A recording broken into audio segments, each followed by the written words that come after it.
2025-yilning 1-oktyabr holatiga yurtimizning doimiy aholisi soni 38 milliondan ziyodni tashkil etmoqda. O'tgan yilga nisbatan qariyb 2% ga ko'paydik. Sohalar kesimida bo'lmasa ham har holda ko'payish bo'yicha rivojlangan mamlakatlar havas qiladigan darajaga yetdik. Yurtimizda har 35 soniyada bitta chaqaloq dunyoga kelmoqda. Birlashgan Millatlar Tashkiloti prognoziga ko'ra 2040-yilga borib O'zbekiston aholisi 44 milliondan oshadi. Bizdagi resurslar bu ko'payishga dosh beradimi? Muxbirimiz mavzuni tahlil qildi. Tasavvur qiling, 15 yil ichida bizga yana 6 milliondan ortiq aholi qo'shiladi. Yana bir qiziq ma'lumot.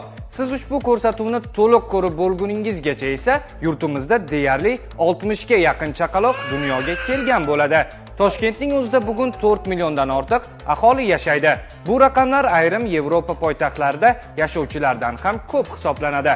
Xo'sh, yurtimizning jami aholisining necha foizini erkaklar va yana qanchasini ayollar tashkil etadi?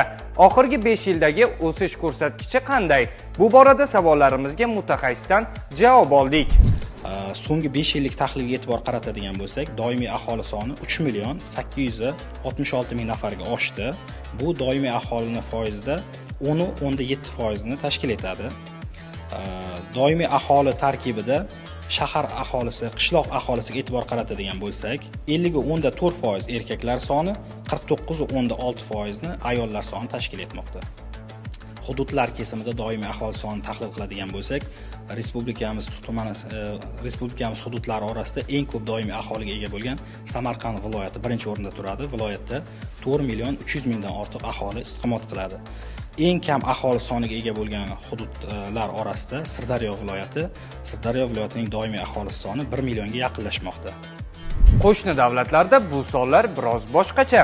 Tojikistonda har 28 soniyada bitta bola dunyoga keladi. Qirg'izistonda 40 soniyada. Qozog'istonda esa har 55 soniyada tug'ilish bor. Umumiy statistikaga qaraydigan bo'lsak, Markaziy Osiyoda eng aholi soni tez o'sayotgan davlatlardan biri bu O'zbekiston. Yurtimizda demografik jarayonni hisobga olgan holda 2026-yil 15-yanvardan boshlab aholini ro'yxatga olish ishlari boshlanadi. Xo'sh, bu amaliyotning ahamiyati nimada? Umuman olganda aholi va qishloq xo'jaligini ro'yxatga olishning tadbirini o'tkazishda nima beradi degan savol tug'iladi. Mamlakatimizda doimiy aholi soni, uni tarkibida yoshlar soni, aholining yosh tarkibi, shu bilan oilalar soni, aholining turmush sharoiti, turmush tarzi, umuman qishloq xo'jaligidagi yer maydonlari, ekin turi, chorva turi bo'yicha barcha ma'lumotlar, batafsil ma'lumotlar yig'iladi va tahlil qilinadi. Bu mamlakatimizni yanada rivojlantirish, umuman keyingi istiqbolni belgilashda, har bir hududni rivojlantirishni rejalashtirishda muhim omil bo'lib xizmat qiladi. Bundan kelib chiqadiki, sonlar o'sib borar ekan, infratuzilma, uy-joy va boshqa resurslarni ham rivojlantirib borish zarur. Sababi aholi oshgani sari ijtimoiy obyektlarga ham talab ortadi. Shuningdek, ayrim kasblarga ham ehtiyoj seziladi.